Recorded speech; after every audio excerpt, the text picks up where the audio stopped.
जय हिंद दोस्तों। देखिए, जेपीएससी का भी पेपर लीक हो गया।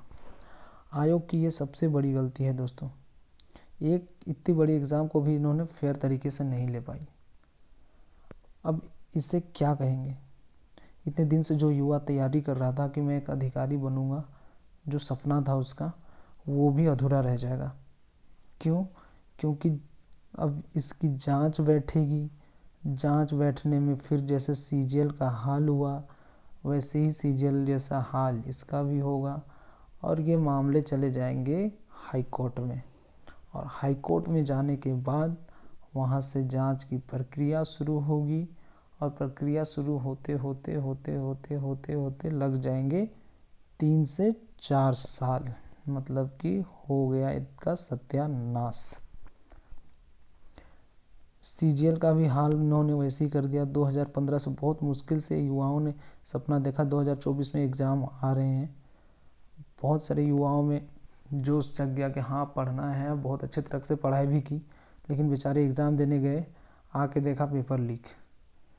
जेपीएससी पढ़ के गए, सोचा कि एक एग्ज़ाम भी होगा फेयर तरीके से, वहाँ भी गए, फर्स्ट पेपर हुआ, पता चलने लगा कि पेपर लीक। पता नहीं ये क्या हो गया है झारखंड को। जब से इनकी सरकार आई है, 14-19 से जो सरकार आई है, उसके बाद से कोई एग्ज़ाम फेयर तरीके से नहीं हुआ। हेमंत सोरेन जी जब से आए, उन्होंने कहा कि नहीं, मैं युवाओं को दूंगा नौकरी। और जब ये आए तो इन्होंने 4 साल 5 साल लगा दिए नीति बनने में, और नीतियाँ ही बनाते रह गए। और नीति बनाते बनाते ऐसी नीति बना लिए कि वो चले गए होटवार जेल में नीति बनाने। अब वो होटवार जेल से नीति बना के आएंगे, उसमें भी इनका कार्यकाल अभी तो ख़त्म हुआ नहीं है। उन्होंने जाते जाते बोल रखा है चंपई सोरेन को कि हमने जो नीति बनाई है उसको आप पूरा कीजिएगा, हम नहीं कर पाए, ये आप पूरा कीजिएगा।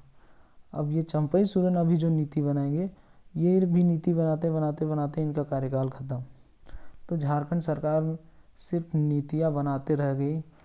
और जो 19 से जो 24 का कार्यकाल रहा दोस्तों, सबसे ख़राब कार्यकाल में दिन गिना जाएगा।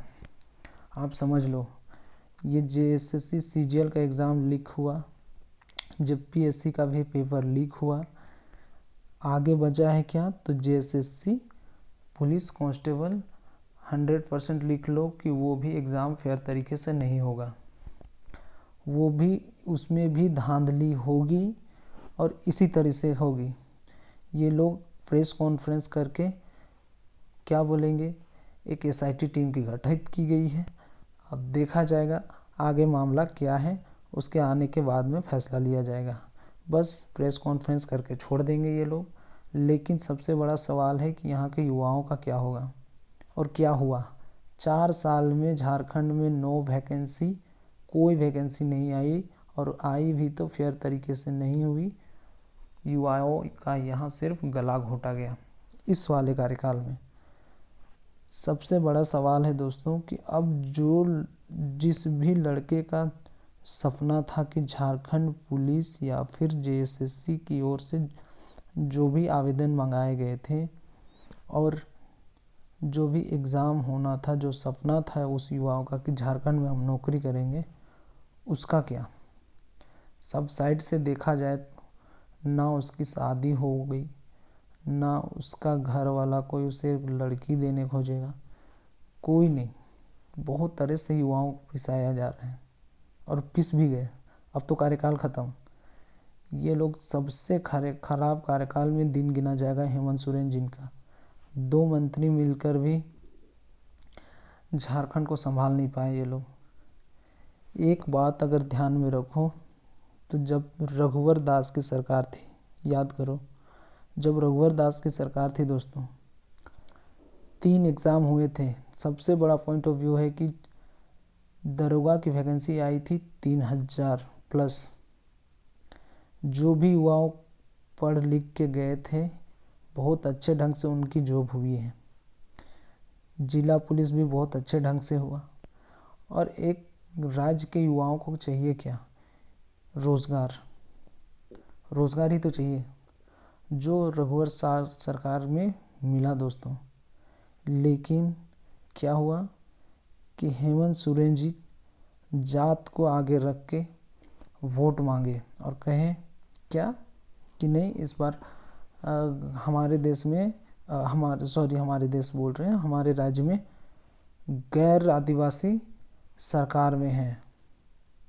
लेकिन क्या आप समझो कि ये वही गैर आदिवासी सरकार थी जिन्होंने बहुत सारे युवाओं को रोज़गार दिया। एक भी एग्ज़ाम में पेपर लीक का मामला नहीं आया था दोस्तों।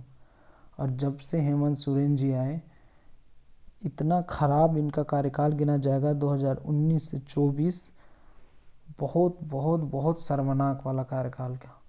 तो मैं आपसे निवेदन करता हूँ झारखंड के युवाओं से कि इस बार जो चुनाव होंगे अक्टूबर में, उखाड़ फेंकना इन सरकार को और सीधे इतनी दूर उखाड़ फेंकना कि भविष्य में कोई बच्चा भी सोचे कि वो पार्टी थी वो कहाँ है, तो उसे याद आना चाहिए 2019 से 24 का कार्यकाल, जिन्होंने युवाओं का गला घोंटा था। किस तरह से उन्होंने गला घोंटा था ये हर बच्चे को याद रहना चाहिए। ठीक है, तो आप देख लो। और जाते जाते मैं आपसे यही बोलना चाहूँगा कि झारखंड के भरोसे यहाँ के युवा अब ना बैठे। ठीक है, सेंट्रल की ओर आप लोग रुख करो दोस्तों। बहुत सारी वैकेंसी आई हुई है सेंट्रल में, आप लोग सेंट्रल की ओर रुख करो। जिनका एज बचा हुआ है उनका, जिनका एज नहीं है अब क्या ही बोले, इतना ख़राब ये लोग कर चुके हैं तो अब कुछ बोलने के लिए बचा नहीं है दोस्तों। बहुत बहुत बहुत अंदर से ख़राब लग रहा है कि क्या होगा यहाँ पे। तो यही है दोस्तों कि जो भी युवा हैं जिनके एज बचा हुआ है, आप लोग सेंट्रल की ओर रुख करें। बहुत अच्छी वैकेंसी है और जम के तैयारी करो। झारखंड में आप देख लेना, कल परसों तो होने वाला है कांस्टेबल वाला ना, ये भी तो नहीं होगा बहुत अच्छे ढंग से। तो आप लोग को पता चल गया होगा कि जब सबसे बड़ा एग्ज़ाम जेपीएससी झारखंड का, उन्हें ये फेयर तरीके से नहीं करा पाए तो आप कौन डेगची का मसाला हो। ठीक है, तो हम यही बोलेंगे कि दोस्तों आप लोग सेंट्रल की ओर रुख करो। ठीक है, बहुत अच्छी वैकेंसी और बहुत अच्छे ढंग से पढ़ाई करो और सेंट्रल में जाके आप लोग जॉब करो दोस्तों। ठीक है, सेंट्रल लेवल में बहुत अच्छे पोस्ट हैं, सीजीएल है, एसएससी है, बहुत सारी वैकेंसी अभी रेलवे में आई हुई है दोस्तों। और उन सब की तैयारी में लग जाओ और जम के तैयारी करो। झारखंड की ओर तो देखो भी मत कब तक, अभी जब तक सरकार को और चेंज हो जाए तब देखना। इधर झारखंड में अभी कोई वैकेंसी पूरी होने वाली नहीं है। ठीक है, तो आपको यही बोलना चाह रहे हैं कि झारखंड के भरोसे आप ना बैठे यहाँ के युवा, और जो भी सेंट्रल में वैकेंसी आई हुई है कम से कम वो फेयर तरीके से एग्ज़ाम तो लेती है, फेयर तरीके से एग्ज़ाम तो लेती है। भले आप पास हो ना हो, आपको इस चीज़ का मलाल तो नहीं रहेगा ना कि हाँ मैंने अपना परफॉर्मेंस अच्छा नहीं दिया। आप जितना अच्छा परफॉर्म करोगे उतना अच्छा आपका रिजल्ट आएगा, लेकिन वो पेपर लीक वाला जो समस्या है वो तो नहीं होगी ना दोस्तों। ठीक है, बहुत कम केस में ऐसा होता है, लेकिन अच्छे ढंग से सेंट्रल एग्ज़ाम ले लेती है। ठीक है, तो यही बोलना था दोस्तों कि इस बार के इलेक्शन में इन्हें बताना होगा कि झारखंड के युवाओं का ताकत क्या है, क्योंकि सबसे ज़्यादा इन्होंने गला घोंटा है युवाओं का ना। तो इस बार युवा इन्हें बहुत अच्छे ढंग से जवाब देने वाले हैं। तो यही बोलना था दोस्तों कि आप लोग यहाँ से चेंज होके सेंट्रल की ओर रुख करो। ठीक है, चलिए अभी के लिए इतना ही दोस्तों, मिलते हैं नेक्स्ट वीडियो में। जय हिंद, जय भारत।